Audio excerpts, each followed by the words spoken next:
What up, everybody? Welcome to Kickin with Kunkel. We're gonna do some Astros talk today. We got a guest, Michael Schwab, back in the green room. He's like a diva. He's got his special drinks. He's got his special food right now. His snacks. It's like Mariah Carey. He's hanging out back there. By the way, a weird question for everybody. Do you guys know what this like iPhone phone continuity thing is? You can use your iPhone on your Mac. I use it sometimes on here. Sometimes it works. Sometimes it doesn't work. And it's one of those things where I want to take the phone and throw it 4 blocks down the damn street because it doesn't work and I don't know how to fix it.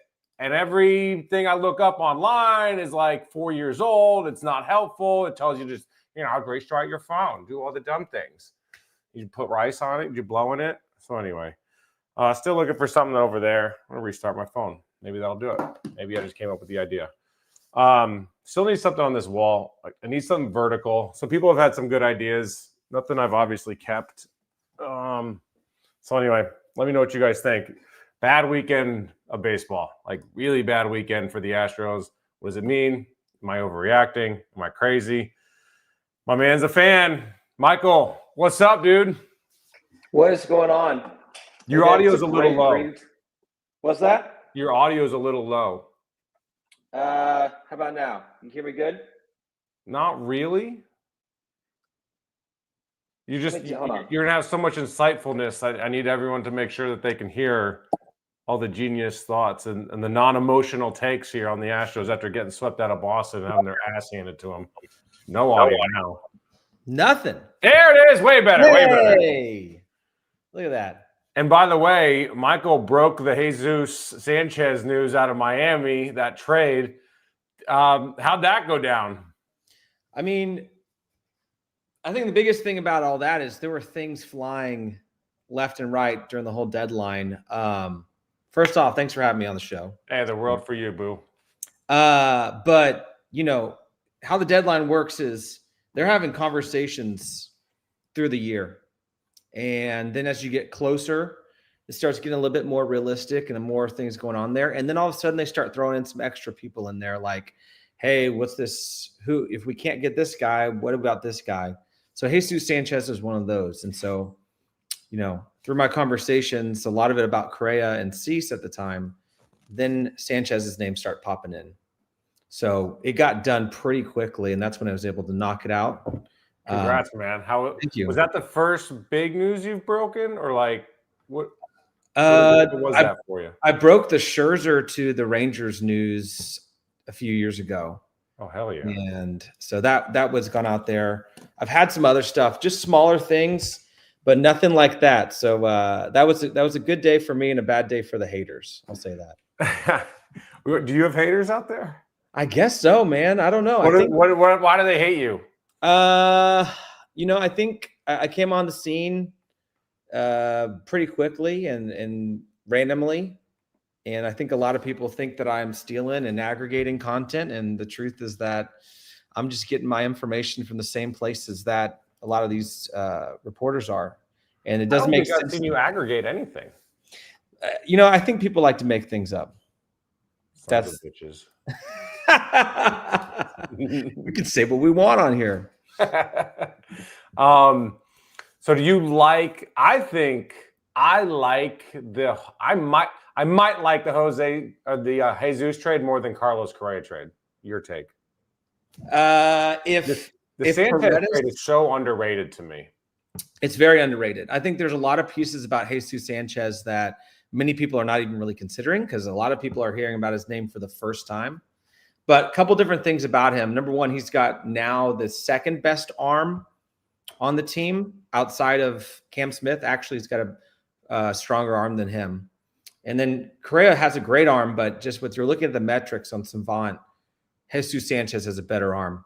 The top 5 in bat speed on the team now. And he's got a bunch of outs above average in the outfield. So really, you've got yourself a top-notch player, left-handed hitter. And you're right. If you're looking and grading at everything, he's what they needed. Carlos is now feeling a need because of Paredes being down, but Sanchez comes in and that's someone who's going to be in the lineup every single day. Yeah, and it also fills that gap with that left-handed power. He's got more power than I think people think, and people are going to become real aware of this name especially down the stretch, because every game I think is going to matter. Like, I think this thing is going to be tight all the way. It reminds me of a couple years ago when they won in Arizona and won on the final day to win the AL West to get in the playoffs. I mean, it's not a knock on Houston. The other teams got better that they're chasing or that are chasing them. And Houston is still so banged up. Even before the trade, they got better at the trade deadline, but they didn't address their biggest need. And I think probably rightfully so, because the asking price was just too high for a starting pitcher. And then now Spencer Arrietty's got to come in, and it's like, bro, we need 6 shutout like right away every day. And now we're not winning Fromber starts and Hunter starts like we were in the first half. That was like easy money. So I'm worried about getting into the playoffs more than I am in the playoffs. Yeah. I mean, here's what you and I maybe have talked about this. I can't remember, but what sport do you root for where the best hitters, one of the best people like in the game are hitting the ball a third of the time? And what's a sport that you root for where the record to have the best record is just a little bit above 500? That's baseball. I had Clint Hurdle on the show, and it's a game of failure. Like, you fail in everything you do from a statistical standpoint. I mean, and so then you watch this and you're like, holy crap. And that's why the small sample sizes are so tough to get hung up on, because it can change like that. And 3 games doesn't necessarily mean a whole lot maybe in the moment. Now, over the grand scheme of things in a tight race, it does. So do you think this sweep out of Boston says something or no? No, I don't, because it's beginning of August. So I think that's the hard thing, is that every loss hurts and every win is great, especially when the division is so tight like this. But even if the Mariners were to surpass the Astros in standings, it can easily change again, because you've got so many more to go. At least, was it 50 to go or 49? It's insane. So that's the thing about it, is you can get hot and you can have a bad month, and then you can have a great September. And really for September, roster expands. And then if teams are not doing as well as they are, you start seeing more prospects come up from a strong. Are there prospects left? No, but for other teams, you know what I'm saying? Yeah. If they start giving up, then you're playing AAA teams. So it changes so quickly. I'm not even worried about the postseason. I'm confident they'll make it. Man, good for you. You're better than most fans. Like, you're definitely more. So what gives you confidence that they get in? Because they don't have a third starter right now. They don't have a 4th, 5th, or 6th starter that's any sort of consistent. And their 1, 2 who were Cy Young candidates are no longer Cy Young candidates. And they're not as, I mean, it's impossible to be that every single night. And they were asked to burden so much that they had to be that good every single night. And now the offense is obviously struggling. So what gives you, just because we've seen it over a decade? I think if you look at this team and over a decade, you're exactly right. They drop the series they aren't supposed to, and they win the series that they aren't supposed to all the time during season. And then they start beating the teams that they're supposed to and losing to the teams they're not supposed to. That's been their story from this decade. And so really, when you get to the postseason, then you're like, oh, okay, now we're on like a football type schedule where like every single win matters. And then you're putting a lineup and you're putting out a rotation out there that is so important. But, from now, what am I confident about? What is it, August? So they got the Marlins. They could easily sweep that. They could lose it all, but they could easily sweep it. Marlins just handed the Yankees their ass. Exactly. But it's all matchups too. Do you know what I'm saying? Yeah. So like, you still have one of the greatest bullpens right now. And then you got Abreu and Hader.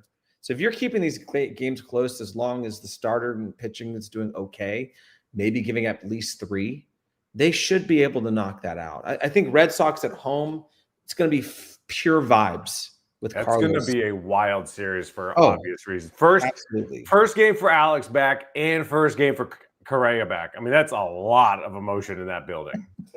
Well, that they need to do Bregman's kind of tribute video, But they don't need to do that for Carlos anymore because now he's there. So far be it for me to say it'll be a better atmosphere than last year's playoffs. Oh boy. Yep.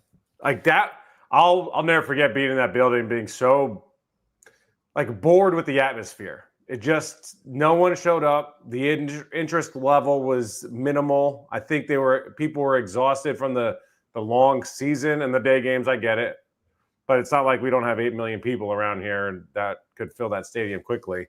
Do you think fans have fatigue with winning and have taken it for granted? No, I don't think so. I mean, I think in regard to the amount of, how, if you look at all types of fans in the Houston area, I'd say the Astros fans right now are probably the most rabid, and the show up and everything like that. But, I think wild card as well as day games, that's tough. And a lot of Astros fans, it's tough if you make, like, they've done it before when the winning was new. Yeah, for sure. But I mean, you also make it happen. Yeah, I mean, it's just like if Manfred's going to keep giving these Astros these day games, people are like, all right, do I give up my PTO, go to a wild card game, or do I go to ALCS, which, that's the plan. So I think that's the thing is that, I think a lot of people expected them to go further. And they didn't. And that team just in itself was just not right. But they were gassed. I had Joe on the show, and I asked him, I said, like, kind of what happened. He's like, by the time we got to the playoffs, we were exhausted. Like, we were so tired and beat up emotionally and physically. And then Dana made a good point. We had the conference call with him after the trade deadline is injuries happen. And when you're playing in through October for 10 straight years, like, that takes a toll on your body over the course of time. Where do you stand on this training staff? Man, it goes a lot of different places. Number one, I think the medical and training staff, I think there needs to be an audit. I don't want to say a full overhaul because there's so much about this medical aspect that I don't know anything about. So I don't want to just be like, fire every single one of them, get Jeremiah Randolph out of here. Like, I don't know that. But I will say that, they're there to present a case and say, here's what's going on with this person. What do you want to do? From there, it's the front office and Joe's, decision to say, are we going to play this guy? Are we going to push them? Well, what my understanding is that because they want to win and want to keep it going, I don't know who's pushing it, but they want the players out there. Now, does that allow for some players to get hurt over time? I think that can happen. So there's that little like teetering edge of how far do you just go like Dusty, who said, I'm not going to play these guys until they're 200%, or how far do I just bend and not break? Well, right now they're breaking.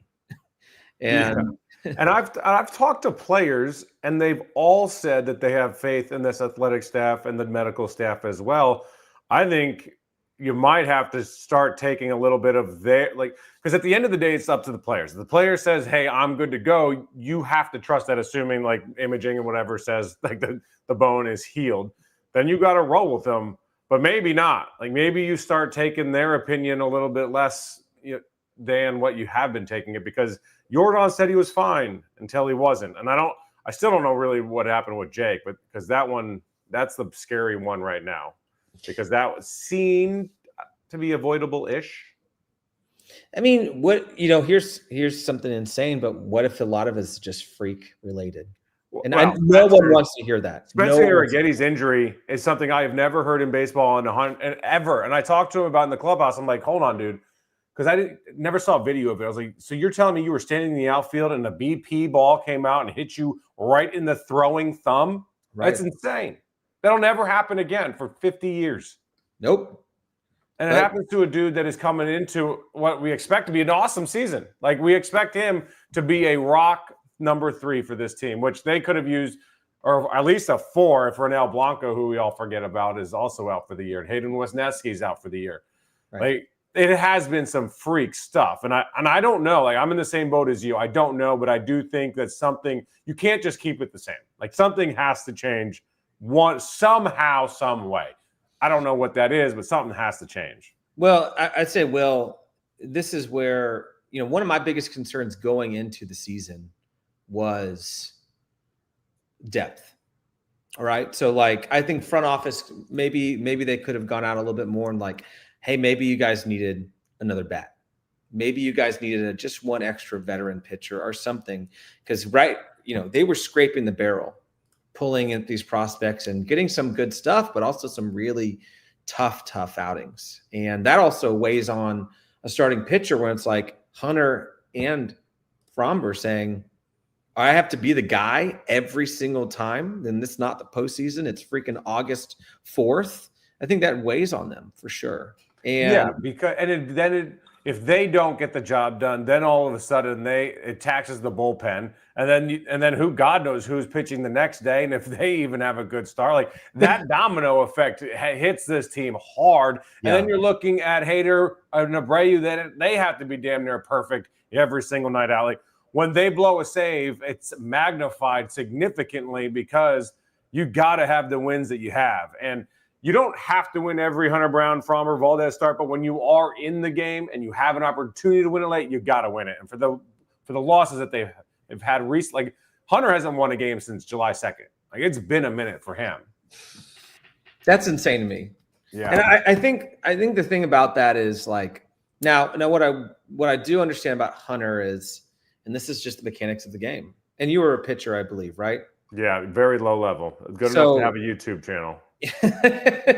Just the thing about it is like as well as you are and you're on that mound, and then if something starts mechanically getting messed up and everyone's watching you, then you're in trouble. And I think what was going on and what I was heard is that he was struggling with his curve a little bit in regard to tipping or something to that degree. They figured it out. They got it squared away. His curve looked much better his last outing. But I mean, he couldn't throw that in Colorado. Like not only could they tell, but also the higher elevation, it just messed him up. So, I think for him, I'm hopeful. It's just that it's not like a batter who's got like 3 bad games and then they're back. Like a pitcher, if they get beat up, it's going to take them a little bit of time to get back in that groove. So I mean, it takes 4 to 6 weeks only because of opportunities at the very least. I mean, you have 4 starts a month and at most. So if you're out of the realm and God knows how the matchups work, what's your thought on Lance? Do you think he should stay in the rotation? What do you think happens with him? I think number one, he's got to get healthy. Sure. And he'd admit that too. It's just, number two for him is just a lot of pressure to come back from a major surgery. And I think that's the thing is when you're thrown out there and you feel pretty good and you've got the adrenaline going and mechanics are almost there, it's a lot. And it's just like all these other pitchers, if you don't have that depth and you have people falling left and right, what do you do next? So for him, I think there's absolutely a possibility he could come back. I bet he'll be starting his rehab soon. That's what Dana said on the air. The only thing is that where does everyone fit in? Okay, let's say so Arrighetti will be back to this series against Miami. All right? That's what it sounds like. Yeah. That's what the plan is. That's what the game note said. That's, we'll see him either tomorrow or Wednesday. Javier, probably in 2 weeks. Garcia coming up too. So now you've got 3 starting pitchers. Too many arms. Now there's a problem. That's a great problem to have. So what do you start doing? Like, I think people will always say, throw someone in a bullpen, and it doesn't just work that way. You cannot do that, especially with Lance. If he wants to do it, like by all means, go for it. But I don't without delving into any knowledge. It's harder to come out of the bullpen than it is to start every 5 days on rest, knowing when and knowing where. To get the idea of getting Lance up and then sitting him down, then getting him up again, and then not throwing, and then doing it again the next day, throwing 25 pitches. Hell no. Like hard no for that. He needs regiment. He needs a schedule. And it's not like being in the bullpen is some easy task where you just put the scrubs. Like it's just not like that. You've got to be elite. You got to come out blowing gas right away. You blow it out, and then you got to be ready to go the next day. Like that's not Lance. Lance can't do that. I wish you could just preach that to everyone because, everyone's just like, what they say, it's an arm quarterback. What do they call that thing? Monday, armchair quarterback. Armchair quarterback. Yeah. So what would we call armchair GMs for baseball? I don't know what you call it, but people Dumbass don't fans. understand the You can game. just say that. Dumbass fans. Yeah, dumbass fans. That's what it is. It's just not that simple, man. But I will say, what someone like Lance, and I thought maybe Gusto could do this, no more. But if you make the playoff roster, if Hunter Brown goes 2 1/3, gives up 3 runs in the playoffs, Lance can come in and give you 3 shutdown innings, keep you in a game, give you a chance to win. You go out and win that game, save your bullpen for the next day. Like that, he's got that experience where this dude could potentially play a huge role in the playoffs in a moment like that. I don't think that Joe and Dana are going to throw him out there as a starter in the playoffs. But if he's to make the roster, I think that's his role. And I think he could be really good at it too. Like, hey, be on alert. You could be the long release starter guy if things explode throughout the series. Yeah, I mean, one game. I think it's 17 or 19, but Brad Peacock was a starting pitcher who got moved to the bullpen, and he was used for long relief. And those are things that you're exactly right, Will. Like, those are the different compartments. Like, what a good problem to have when you've got starters coming in as relievers. I'm pretty sure against the Astros in the ALCS, and what was it, 24-3, was it Montgomery that came in as a start, like as a reliever? So he did. Yeah. Madison Bumgarner did it for the Giants against the Royals. When the stories are littered with starters that were willing to come out of the bullpen and save the game, and we're the hero. It happens all the time. That's why I love the Urias trade or the Urias pickup as well. Like, to have that extra glove on to make an unbelievable play or swipe a bat. Like, those are the guys, like Gerard Dyson for the Royals back in the day against the Astros. Like, those guys paid huge dividends in October. And that's what I think Dana Brown did such a good job of, is fine-tuning this roster that if they get healthy, who knows? That World Series is absolutely in the conversation. Right now, it's not. You got to get to the playoffs right now for the Astros for me. If they get healthy, the Astros are World Series conversationalists.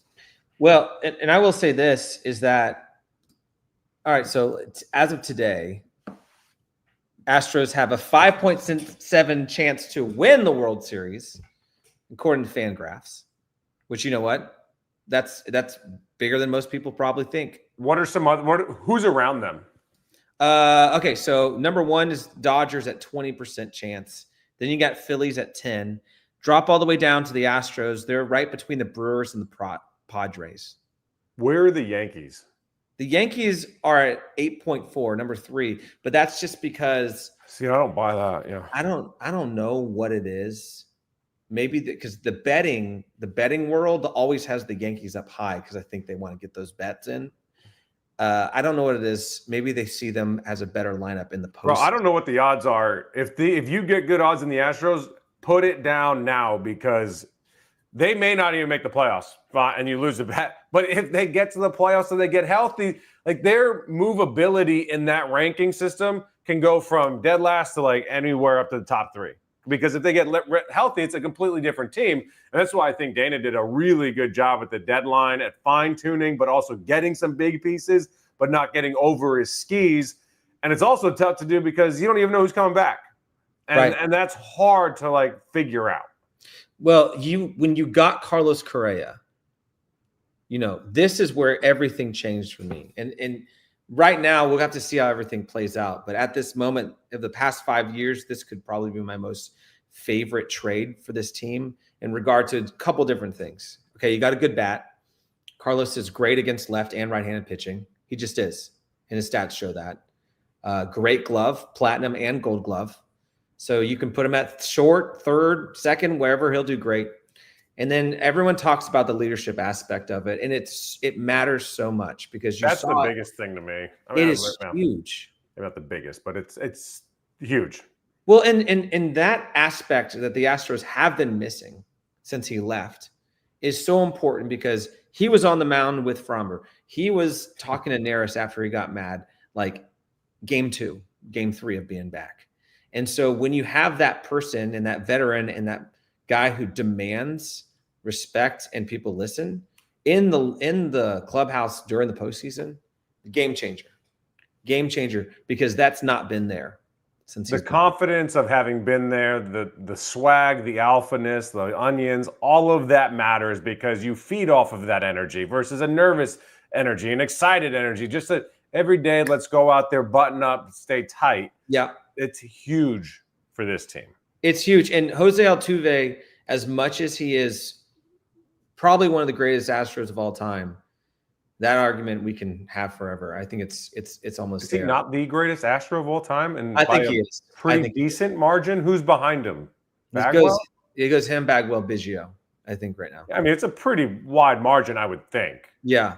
Because it's not that those guys were along for the ride, but it's not, sure as hell Jose hasn't been along for the ride. He's been the driving catalyst, and he's been the one constant. He's been constant, and I think the difference with him is that he's a quiet giant at 5'6". He is not the guy that's going to get people pumped up on the team. He's going to be there. He's going to be working and chatting and hugging and being with everyone. Jordan the same exact way.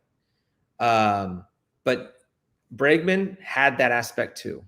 Quiet, working with everyone.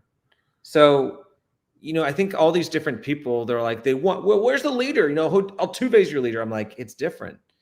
You need someone like Correa who's going to be your field general. And that's what people don't want to hear. But Beltran was that when he came in 17. And that's what Correa is doing now.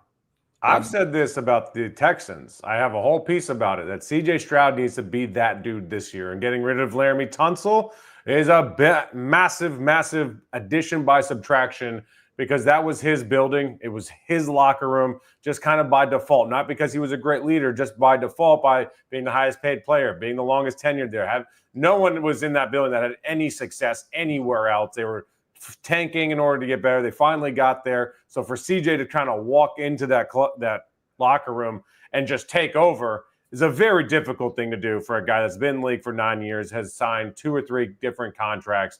Now is the year where CJ needs to be that vocal leader, especially when things go awry, to get things buttoned up. Different conversation. Who do you want off the IL more out of these guys? Javier Garcia, Jordan, and Myers.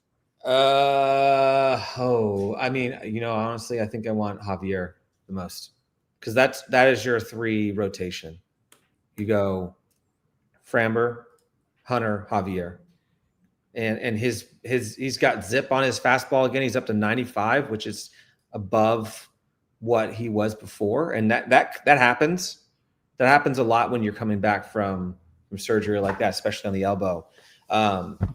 He threw a no-hitter, a combined no-hitter in the postseason, in the World Series.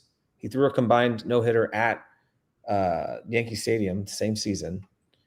He's someone I'm so excited to see back in that rotation. It's going to give them so much strength. Excited for Eric Getty.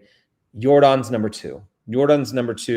He will bring absolute boost to that lineup because now you're protecting everyone around him. I mean, look at Walker. He's had a phenomenal time in the lineup for the past 30 days or longer. And then you put someone around him to protect him, and he did even better. Imagine Jordan in that lineup again. My problem is just when. And they're saying mid-August, and I don't believe it. And I'm hearing postseason. I'm not counting on Jordan. I can't. Even if he comes back, what kind of guy is he? Is it fair? Can you just slot him in 4? Is that what you're going to do? Because if you're just going to slot him in 4 because of his name and he's not ready to be that guy, then it's a detriment to your lineup. And I think that's a bad idea. Jake Myers is really high on my list for me because of all the things he does. And then we can kind of get into the next question. Jake has had a career year at the plate. He plays the best center field, for argument's sakes, in all of baseball. And if you're not scoring runs, to prevent those runs and save outs and save arms, I think is huge for this team because they got to kind of dive into that. And he can steal bags and create runs. And in the playoffs, runs are at such a premium that I really like that because he can impact every single game versus Christian Javier or Garcia, and who God knows about Jordan. Yeah, I think, these are the things that it's the average fan or the dumbass fans, whatever you want to say, they look at it like, oh, why are you putting out a AAA lineup. I'm like, once again, guys, 162 games, 162. Don't worry about how many lineups you see. Your postseason lineup is going to be the good one. But the thing about it, and the jump on kind of board with you, is that when you get Jake Myers back and how well he's been playing, you want people to bolster the middle of your lineup. Let's go. You want people to bolster the end of your lineup as well. Yeah, to lengthen this lineup is what they need. Lengthen it. And when you get a player who is not hitting above his weight and then finally comes back and starts kicking ass like Myers did, a lot of the wins was because that 7 to 9 holes were just kicking ass. And that's what Cam Smith needs. Number one, he needs some rest. Smith needs rest, but he needs more people back there in the lineup with him who hit like him.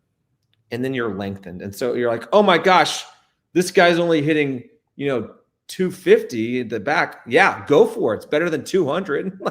With pop, plays a great outfield. Like, it's a full player. People don't look at all of that. They think just the plate versus what a guy brings an entire team. So that brings me to that kind of the questions I posted on social media this morning. Would you rather get Jeremy Pena or Yordan Alvarez back? And I said, by far, I think Jeremy Pena, because of what he brings this team, a Gold Glove shortstop and stealing bags, and he's an elite bat now too. 100%. Yeah, and I get when fans are emotionally tied to Yordan, but bro, he just doesn't impact the game nearly the way that Jeremy does.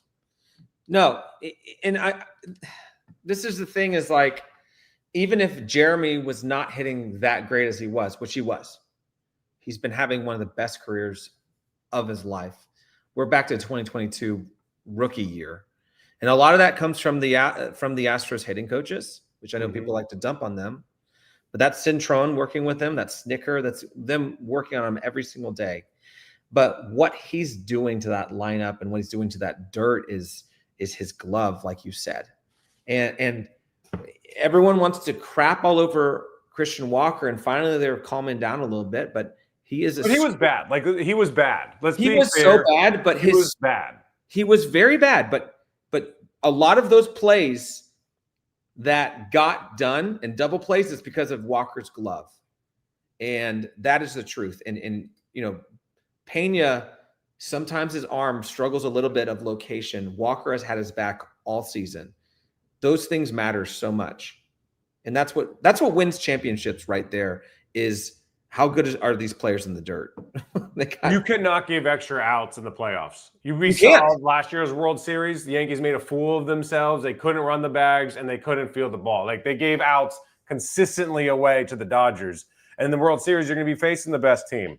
And you're not going to be able to do that. And the Astros do the fundamentals as well as anybody consistently. And we've seen why they have had success this year, because they do that when their roster is bad. Like, this roster is not good. But they've been able to have success because of the culture, and they do the small things well, and they have a standard, and they have accountability, and they hold it high every single day. And that's why they are where they are. Now, if they get everybody back and then add talent to that, that's why it's going to be like a super fun stretch.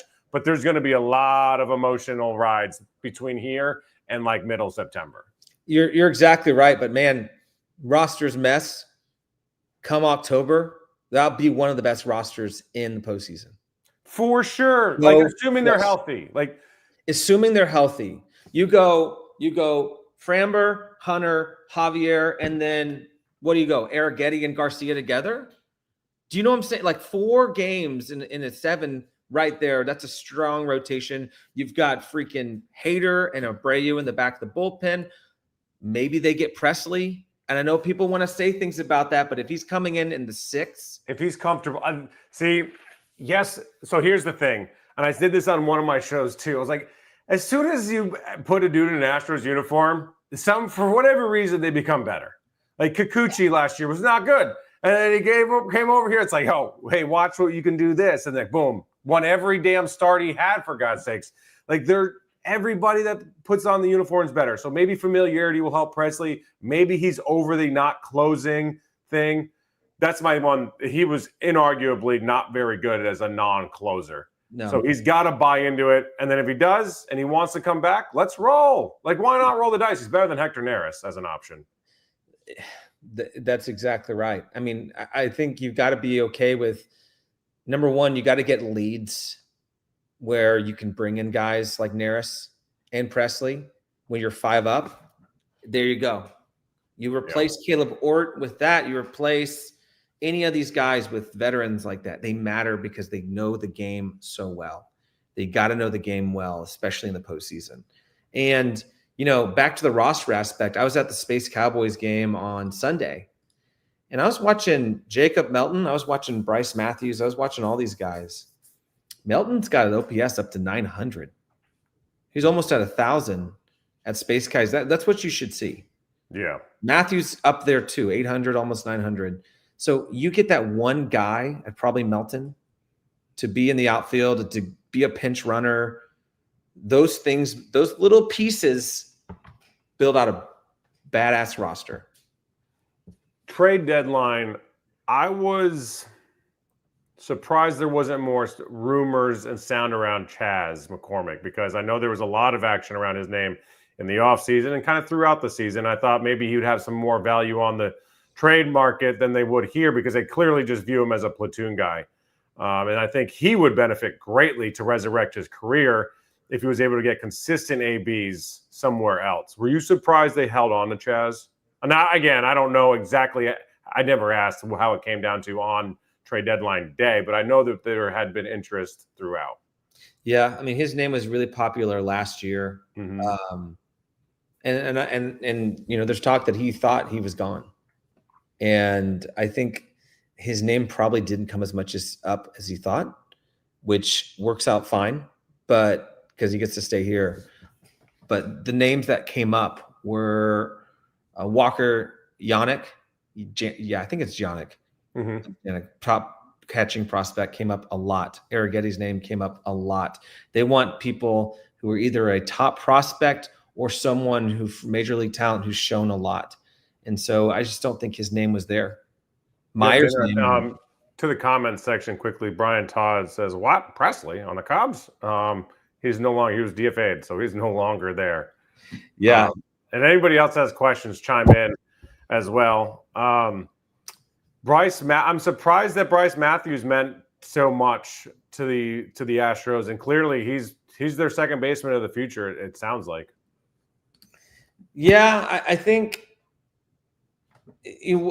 for them, they're at a place where they're saying to themselves, "We've lost so many prospects over time," and when they lost, they lost Drew Gilbert and can't think of the other guy's name. Actually, was better than him to get Verlander.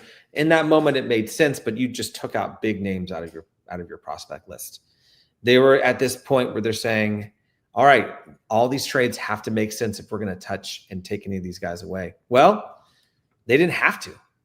They got everyone they needed. The Dylan Cease, what I was told is they wanted Spencer Arrigetti, Stephen Okert. That's a hard no for me, dude. No. Absolutely not for, and he balled out yesterday. Cease was insane yesterday. Cease is good, but I think he's 2 years control. No, he's a rental. Was he a rental? Is he a rental? He's a full-on rental.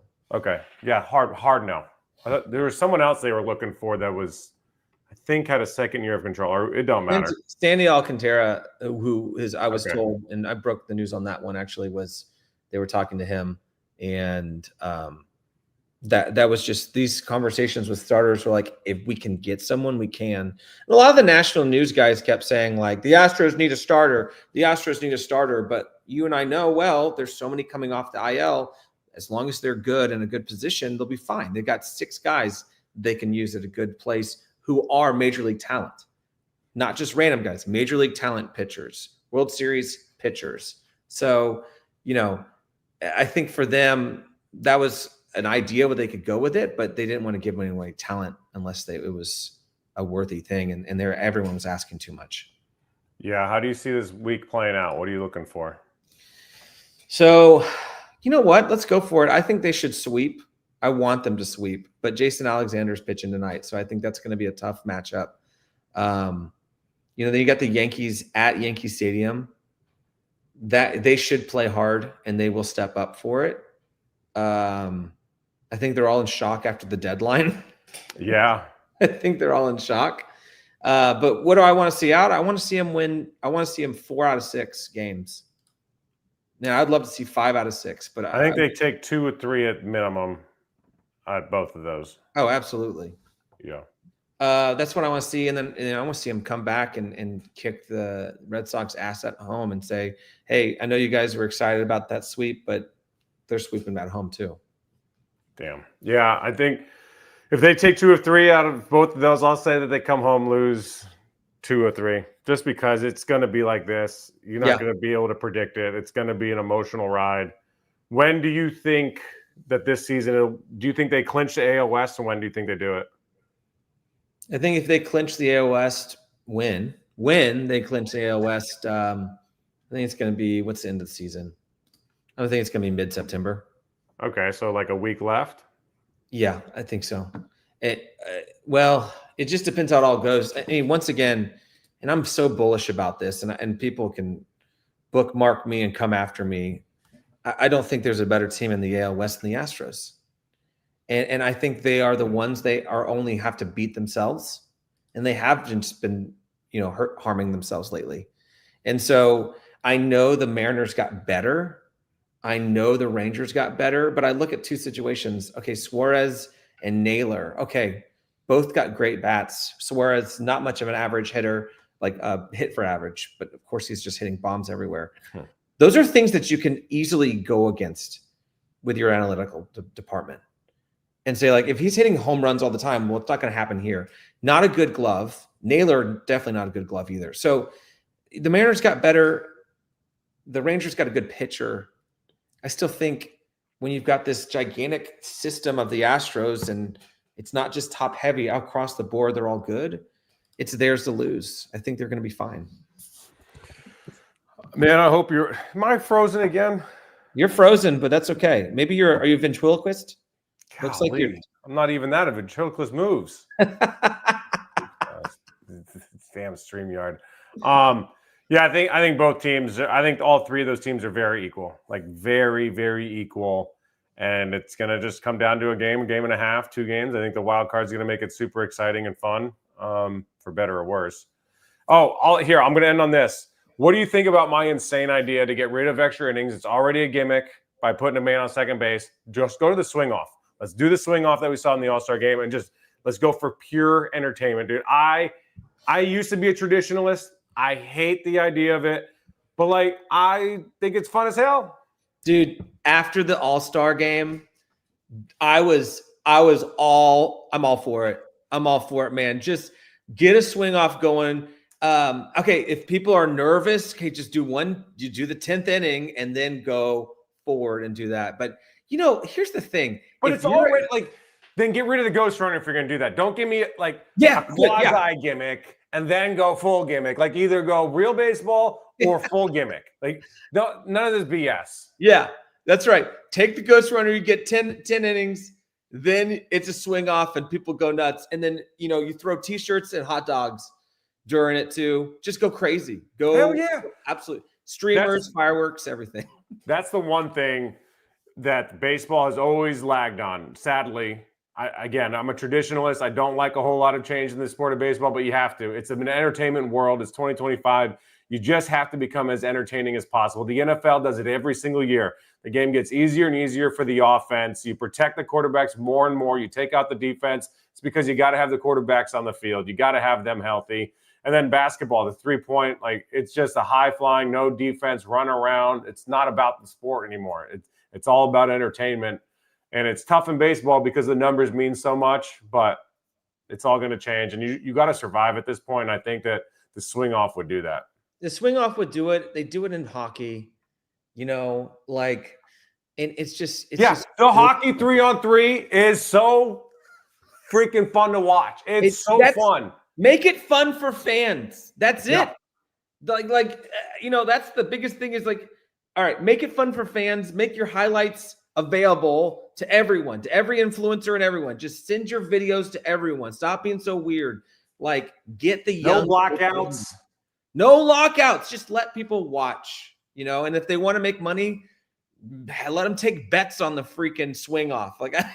Hell yeah. We bet on everything else. And by the way, not in the postseason. No.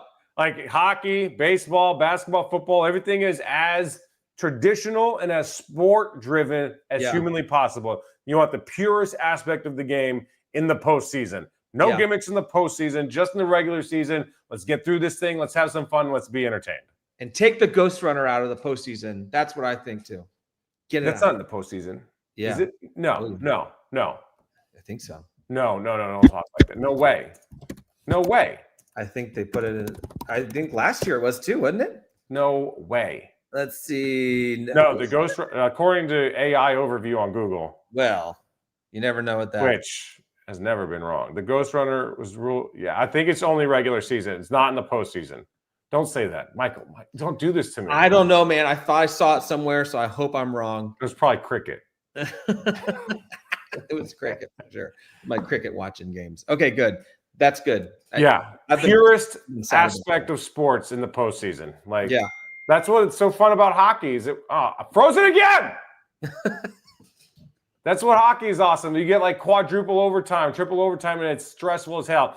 That's the best thing about baseball and hockey is that the drama in the postseason, you don't need to manufacture anything. It, at its purest, is its best.